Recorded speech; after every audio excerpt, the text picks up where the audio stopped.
Receive చేసుకుంటోందనే Devi Prasad గారు. నమస్కారం. నమస్కారం సార్. ఇది హరీష్ రావు గారు చేసిన కామెంట్స్ వెనుక ఇంత చర్చ లేకపోతే ఇంత ప్లాన్ ఉంది, ఇది కాంగ్రెస్ ప్లాన్లో భాగంగానే హరీష్ రావు ఈ మాటలు మాట్లాడుతున్నారు, మాకు సంతోషమే కేటీఆర్ని ఏం చేసినా లేకపోతే కేసీఆర్ ఏ నిర్ణయం తీసుకున్నా అనే రకంగా మాట్లాడుతున్నారు. ఇదంతా ఏంటి బీఆర్ఎస్ రియాక్షన్ ఏంటి దీని మీద? వెంకటకృష్ణ గారు నమస్కారం. సార్ నమస్తే. పెద్దలకు నమస్కారం. ఇప్పుడు దయాకర్ గారు ఇంకొక ప్లాన్ చెప్తాడు, మేము బీజేపీతో ఆయన చెప్పిన ఉన్నట్టు చెప్తారు ఎట్లయినా.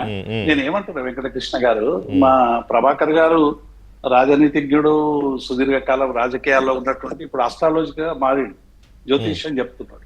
డిసెంబర్ 9, జూన్ 2 అని 2 డేట్లు కూడా ప్రకటించాడు. చూద్దాం ఆయన జోష్యం ఏం జరుగుతుందో, అది పక్కకు పెడదాం.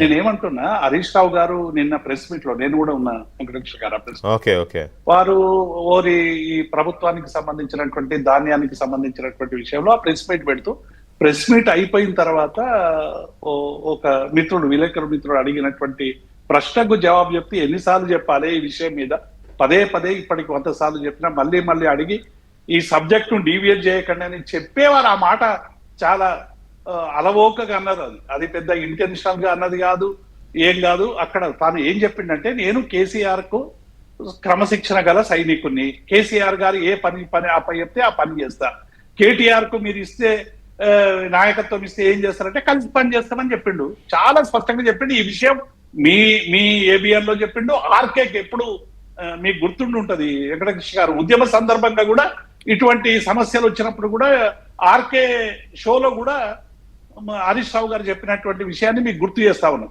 అదొక్కటే కాదు, పదే అనేక సందర్భాల్లో కూడా హరీష్ రావు గారు చెప్పిన మాట ఒకటే, నేను క్రమశిక్షణ గల సైనికుణ్ణి, కేసీఆర్ గారు ఏ ఆదేశం ఇస్తే ఆ ఆదేశం పాటిస్తే తప్ప ఇంకొకటి సెకండరీ ఉండదని పదే చెప్పినప్పటికీ కూడా ఒక ఇంటెన్షనల్ గా ఆయన మీద ఒక దుష్ప్రచారం జరుగుతున్నటువంటి మాట వాస్తవం. దాన్ని మేము ఇటీవల ఈ దుష్ప్రచారాన్ని చేస్తున్నటువంటి వాళ్ళ మీద కూడా చర్యలు తీసుకోవాలని ఇటీవలనే మా ఎమ్మెల్సీ దాసోల్ శ్రవణ్ గారు, మిగతా మా టీఆర్ఎస్ సంబంధించినటువంటి మిత్రులు పోయి కాంప్లైంట్ కూడా సోషల్ మీడియాలో ఇది పదే ప్రచారం చేస్తున్నటువంటి విషయాన్ని కూడా మేము కాంప్లైంట్ కూడా చేసి వచ్చినాం వెంకటకృష్ణ గారు.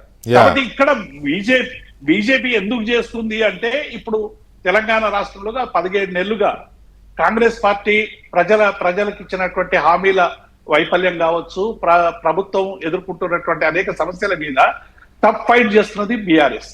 ఇలా అందరికి కూడా తెలిసిందే. భారతీయ జనతా పార్టీ ఎక్కడ కూడా ఎక్కడ మేము ఏదైనా రేవంత్ రెడ్డిని అంటే ప్రొటెక్టర్ గా వీళ్ళు దిగుతారు. ప్రభుత్వాన్ని మేమేమన్నా ఏం చేసినా ప్రొటెక్టర్ గా వచ్చేటువంటి ప్రయత్నం ఇక్కడ చేస్తుంది. రేపు బహుశా ఎన్నికలు వస్తా ఉన్నాయి, రకరకాల వస్తా ఉన్నాయి. కాబట్టి ఇందులో భాగంగా ఏం చేస్తున్నారంటే, రేపు కాంగ్రెస్ మీద ఉన్నటువంటి యాంటీ ఇన్కంబెన్సీని వాళ్ళ వైపు తిప్పుకోవడానికి, మా వైపు తగ్గించడానికి చేస్తున్నటువంటి ఒక ప్రయత్నంలో భాగంగా ప్రభాకర్ గారు మరి వ్యాఖ్యలు చేసినా ఇంకేం చేసినో నాకు తెలియదు, కానీ ఇది ఊహాజనితమైనటువంటి వ్యాఖ్యలు. ఈ వ్యాఖ్యలకు ఎటువంటి ఆధారం లేదు, ఎటువంటి బేస్ లేదు. మళ్ళీ జూన్ 3న మీరు మమ్మల్ని విలువండి, డిసెంబర్ 10న విలువండి, ఇదే ఉంటుంది తప్ప ఈ రాజకీయాల్లో మార్పు ఉండదు. చాలా స్పష్టంగా నేను చెప్తాను. కాంగ్రెస్ నాయకత్వం మారితే మారొచ్చు.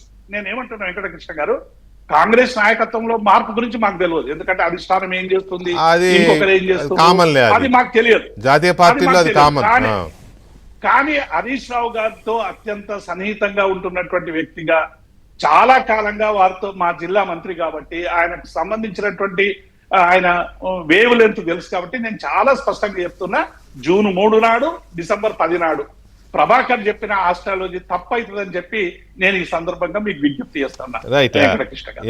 దయాకర్ గారు నమస్తే. దయాకర్ గారు, ఇక్కడ అంటే నేను ఇది అంటున్నానని మరి ఏమైనా కొంతమంది ఏమైనా వివేదిస్తారేమో నాకు తెలియదు, కానీ if there is no Revanth Reddy, there is no Congress in Telangana. I'm not talking about entire nation. అంటే ఇప్పుడున్న గవర్నమెంట్, కాంగ్రెస్ పార్టీ ఉండదని కాదు నా ఉద్దేశం, కాంగ్రెస్ ప్రభుత్వం ఆయన